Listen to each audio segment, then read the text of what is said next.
Hello again, this is Attorney Shawn Smith with Law Matters, and we invite you to part 2 of our astounding conversation with financial educator and advisor Kevin Ploche.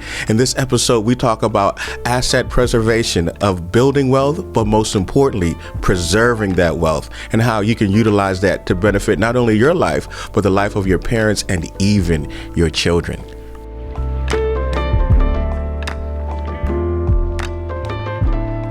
So if I have life insurance and then I pass away, what happens with that money?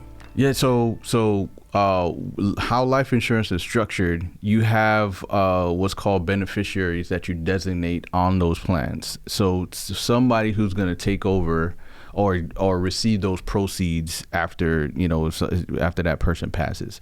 So generally that beneficiary receives those proceeds. And the great thing about life insurance is that person that receives those proceeds receive it without having to go through probate.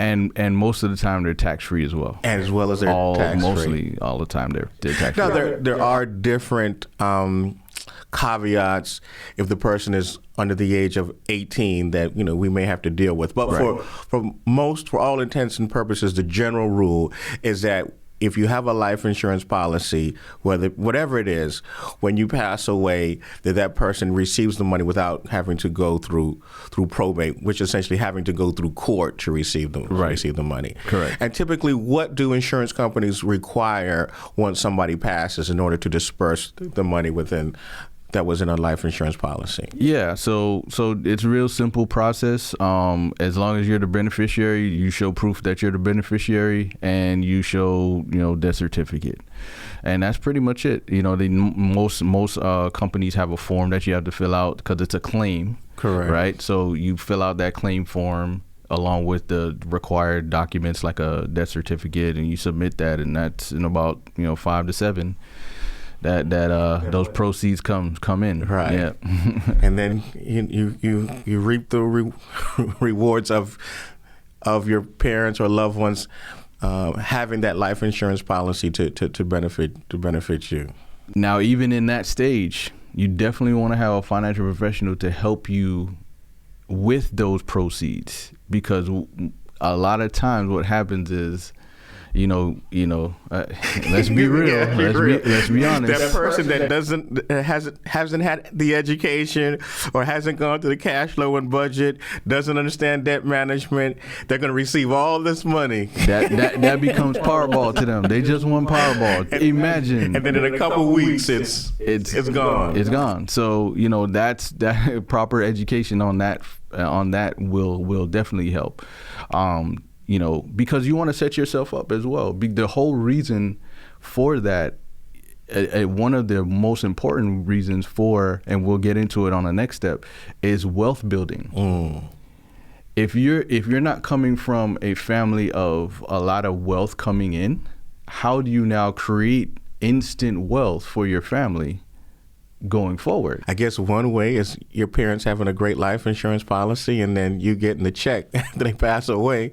But go ahead and tell us about another way. If a lot of us can't rely on. That's it. If one of the ways that you create wealth for generations that haven't, that it wasn't handed down, is through one of the ways is through life insurance. Right? And I give you case in point. I had a young lady goes to my church, and her mother passed suddenly from cancer, right?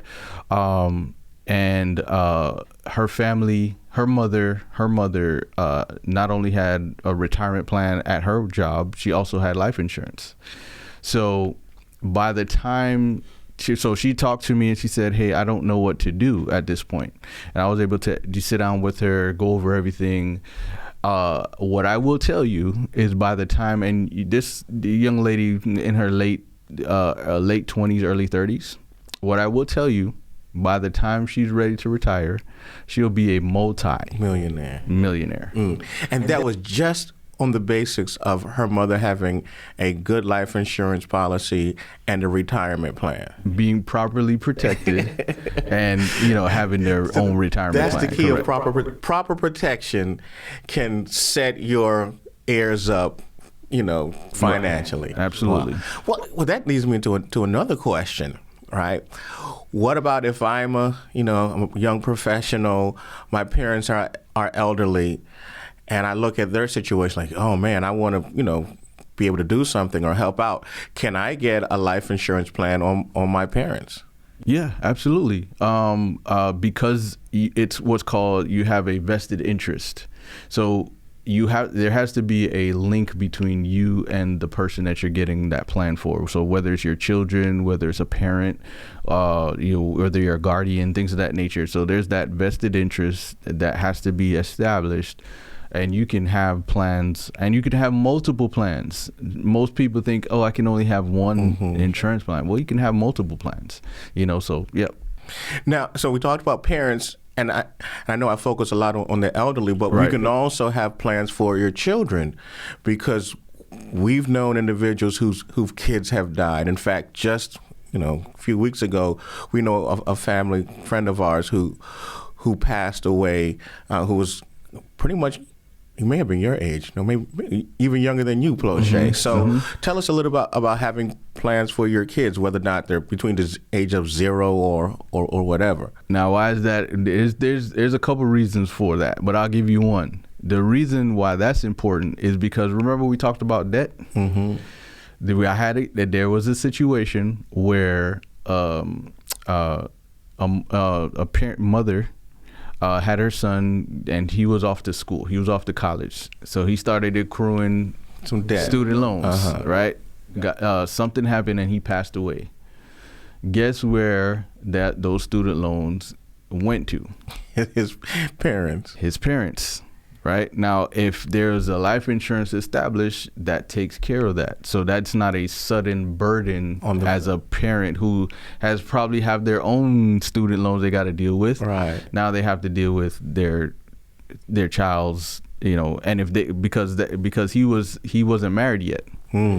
So most people think that stuff disappears, but it doesn't. So let's get our kids married. If you got kids, go ahead and get them locked in. No, just get it. That's not the way to handle debt. But the better way would to see if they have proper protection through some type of insurance or life insurance policy. Right. Is that what you're recommending? Absolutely. And there's different types for different situations. So, if budget is an issue, there's plans to help you with that. If, things of that nature. And what we're talking about now, just to be clear, is during these steps of how money works is asset accumulation or wealth building. And you said one way to do that is through a life insurance plan. You gave us the great example of that one young lady who was able to get a windfall from the great financial wisdom of her parents and them leaving a legacy for them. What's another way of asset accumulation and wealth building?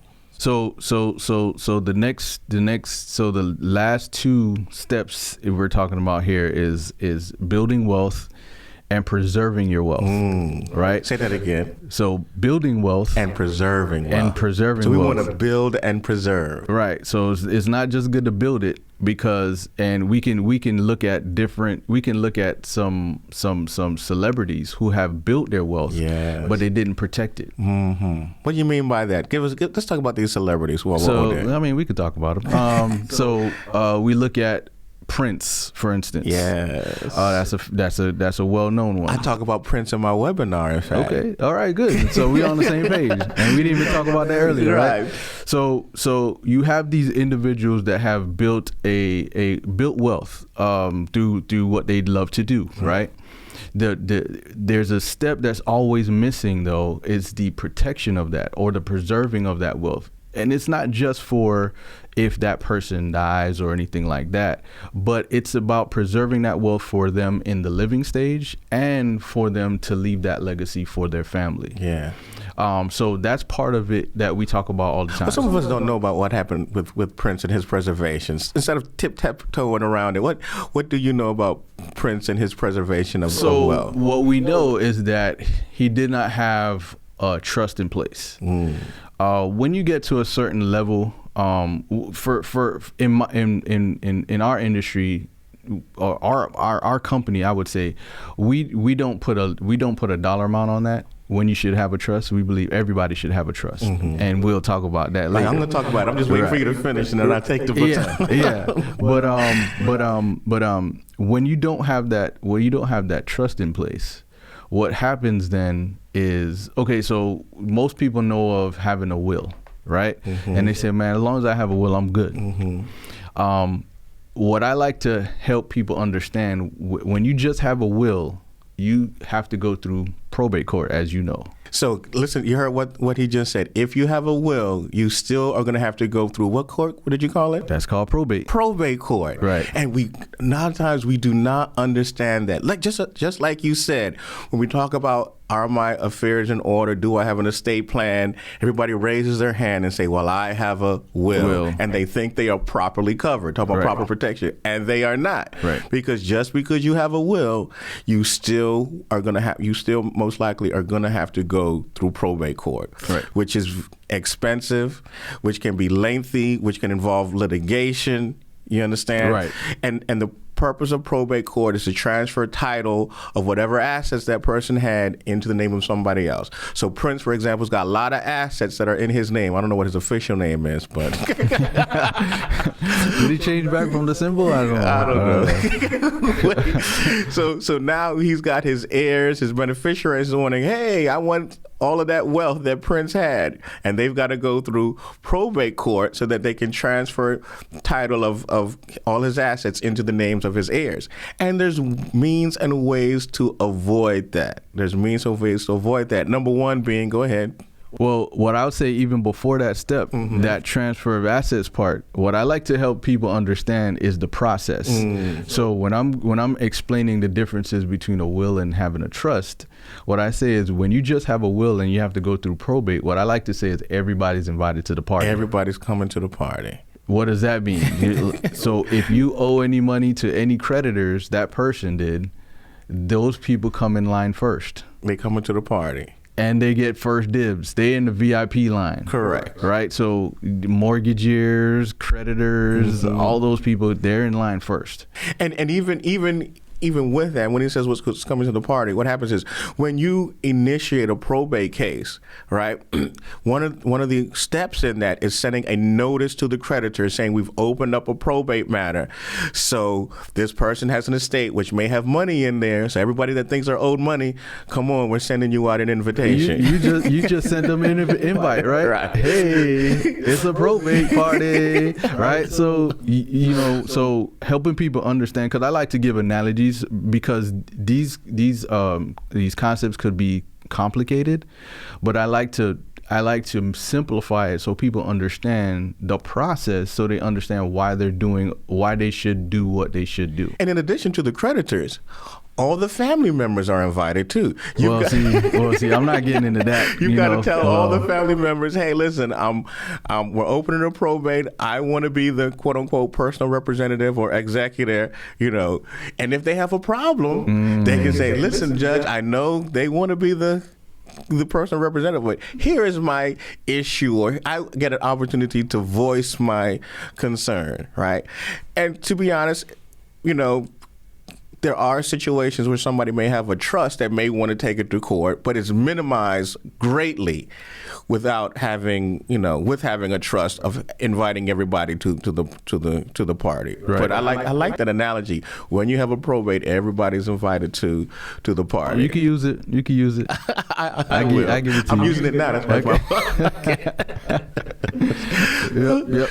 So the analogy I like to transition when I'm going from a will to a trust is I like to give movie analogy. So you ever seen the movies when somebody passes and people get letters and then they show up in a place, a boardroom of some kind, and this real stiff guy, he walks in and he says, okay, according to this is what you get, this is what you get, this is what you get. Correct. Usually a lawyer of some sort. That's the stiff guy. Y'all are stiffs, man. I'm just kidding. But yeah, so that's what a trust does. It bypass notice. It bypass the whole entire probate court system part of it altogether. Yeah. It protects those assets because it goes into a trust. So anything of importance goes into that trust. So the will, healthcare directive, power of attorney, all the stuff you already know about. All those beautiful things that we draft to help protect you. Right. So you're also recommending that somebody get a trust with the power of attorney, healthcare, surrogate, living will. All those things you're recommending as well. All of it. See, so just letting our listening audience know, sometimes when it's coming from an attorney, it's like, oh, that's just an attorney. He's going to tell us whatever they need to hear. But now it's coming from you as well. Because our job is to educate. So we actually educate them on what all of those documents mean, right? So power of attorney, what does that mean? Well, power of attorney. So if your elderly parent needs assistance, right? Yes. If you have power of attorney, now you can help them, and there's no pushback from the bank or from whoever you're talking with, because you have this document that says I'm legally able to help my parent. Yes. Because most people think, oh, I'm her daughter or I'm her son, I could just walk in and talk. Like, no, that's not how it works. If you're not on any of those accounts, they're not going to talk to you, unfortunately.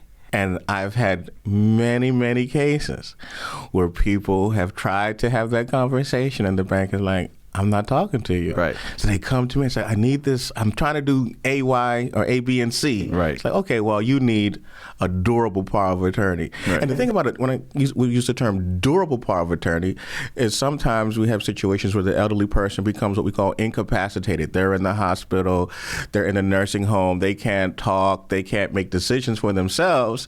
And that's when they're trying to go to the bank. The bank's like, well, I don't see your name on here. Well, I'm her daughter. She's sick. I need her help. Right. Now that power of attorney actually works even in our realm as well. When you have a child that's trying to get a life insurance plan for their parent.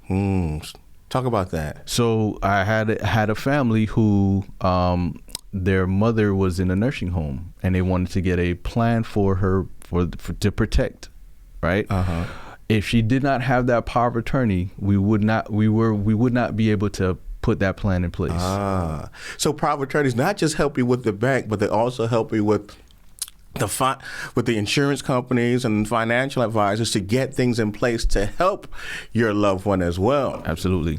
We learn so much here on the Law Matters. So if I've got somebody in the nursing home and she doesn't have enough coverage to cover her burial or something like that. She doesn't have proper protection. Right. There are still answers and solutions for that problem if I have the durable power of attorney. That's such a powerful key for you guys for everyone to have.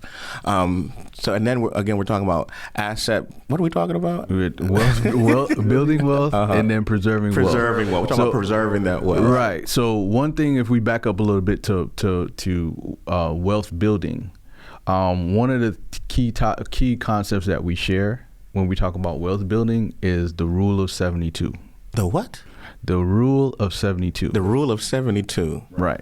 I know the Miami Dolphins went undefeated in 1972. But what are you talking about? Actually, they didn't go undefeated in 1972. What year was it? I don't remember. It was 1972. It was? Yeah. Was it? Okay, yeah. Okay. So what is your rule of 72? So rule of 72 is, this was discovered by Albert Einstein.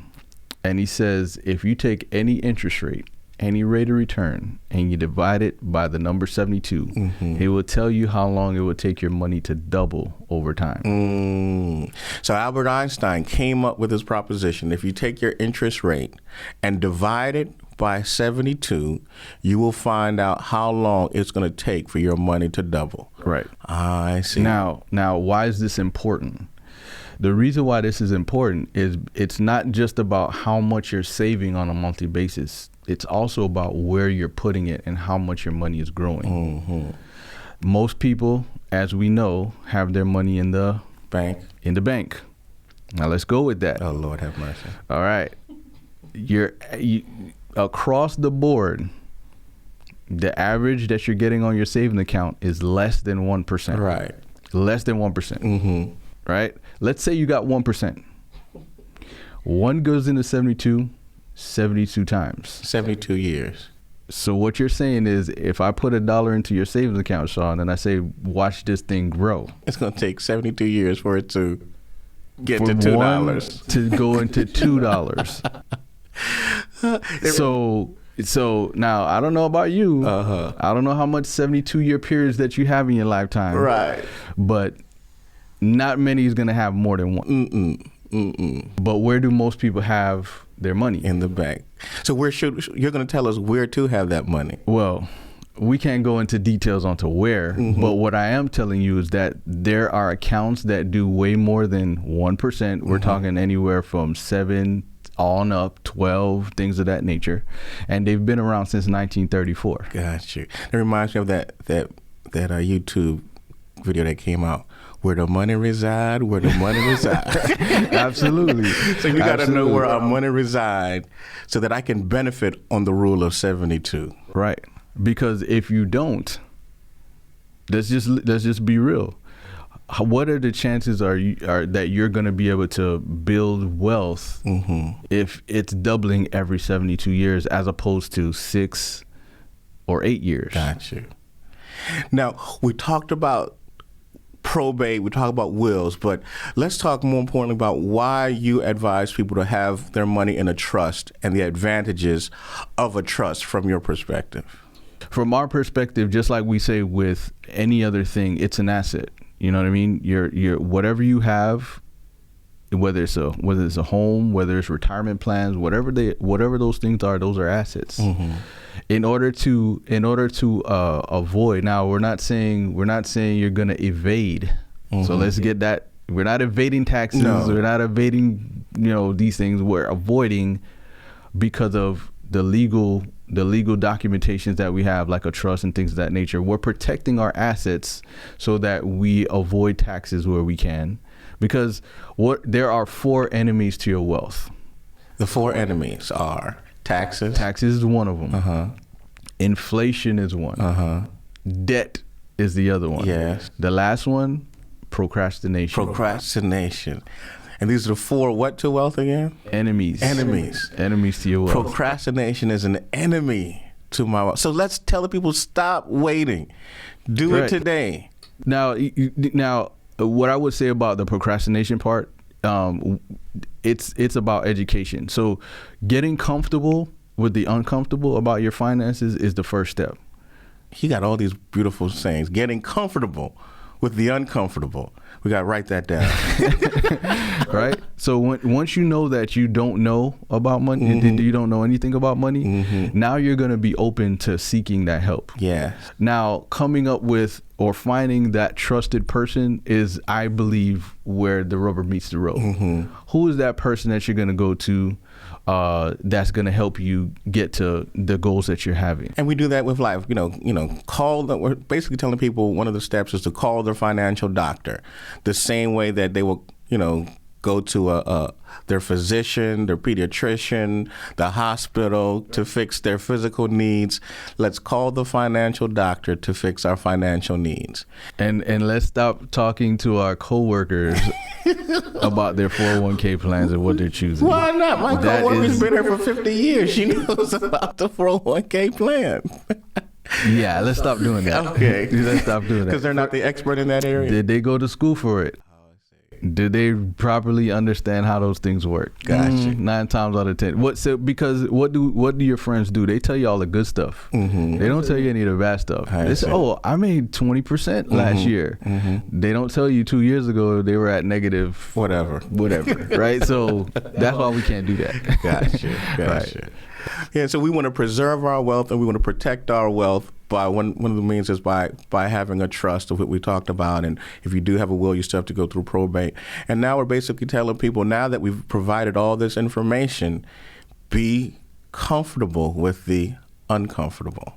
And what I mean by that is, once you know that here's when you're uncomfortable with something, there's only 1 or 2 things you're going to do with that. You're either going to deal with it or not deal with it, right? If you're uncomfortable with your weight, what are you going to do? Either you're going to work that thing out or you're not, right? So once you know that I don't know, here's the problem with not doing anything about it. By the time your working years go by quick. So you're talking about maybe 40 years at most, right? Right. That time goes by super quick. So by the time you turn around, I talk with 60 and 70-year-old individuals all the time, and they didn't properly plan. So now you have to have those hard conversations of can you retire, or when can I retire, or if you could retire at all. Right. You don't want to be in that position. But I think we also have individuals or clients who do have this false sense of security. You know, my loved one is doing financially well. They're doing good. They've got, you know, $500,000 of assets, $1 million in assets. We're good to go. We don't need anybody, right? Or they may say, oh, I already have a trust. And then when the rubber meets the road, when somebody passes away, we learn, oh, well, we didn't have this document in the trust, or, oh, they had this asset out there that we didn't take care of. So it's always good, as you said, from a monthly standpoint to take a look at your finances. And also we recommend from a yearly standpoint, take a look at your estate plan. Does it have all the things necessary? You know, do you have the proper protection now? And things change in people's lives, you know, from a month to month and even a week to week. So it's always good to have that checkup to see if indeed you're covered, because we always find those cases where somebody think they had everything covered and they didn't. Does that happen as well? Absolutely. That's why I said in the beginning, that's why I said we should all have a team. If we have that team around us, now I can call that boardroom meeting and say, okay, let's check this out. Let's check this out. Are we still good with our financial plan? Are we still good with our legal documents? Are we still good here, here, here, here? Because just like you said, most people handle those situations at the moment that they need it, and 9 times out of 10 they're not equipped, or they don't have the efficient documentation, just like you said. And one of the purposes of this show is to help individuals be proactive in their situation to prevent that negative thing from happening to them. And I use a saying from my mom: there's individuals who fail to prepare to fail. Right. But you know, you've given us some good nuggets today. We talked about where the money reside. Rule is 72. Yeah. But also, most importantly, man, you got to be comfortable with the uncomfortable and pick up the phone and call your financial doctor. Yeah. To see, you know, how I can get help from my situation. And if you don't have one of those yet, I would encourage you with the book, How Money Works, Stop Being a Sucker. Get in contact with Shawn. He can get in contact with me, and we can get that book out to you free of charge. So hold up. They can get the book out to you. How? What's the cost? Free of charge. Free of charge. Everybody likes free. Free. And free. Remember this. You can give our office. We'll give you a free consultation. I got my boy Ploche over here. You know, one of the financial advisors that we work with. We can give you his number, and your services to them would be how much again? Free. So we do what's called a no obligation financial needs analysis. And all we're doing is looking at your numbers. We take down all that information and we set you up with those 7 steps. We give you an education. We go through all those 6 other steps with you, and we show you a plan. Now, if you take advantage of that plan, great. If you don't, that's great, because our job is really, that's not great, but our job is to educate you. Yeah. So once we've done that and we've equipped you with the knowledge, we want common sense to take over from there and say, okay, we're going to take advantage of said plan. And we hope that once you know better, that you will do better. You do better. If you know better, you will do better. Absolutely. Ploche, man, I appreciate you coming on with us. You know, it's been great. Yeah, man. Anytime, man. Anytime. Yes, sir. Thanks again. You're here with The Law Matters, and we want to recommend that you like us on Facebook and subscribe to our channel on YouTube and or Spotify. Peace.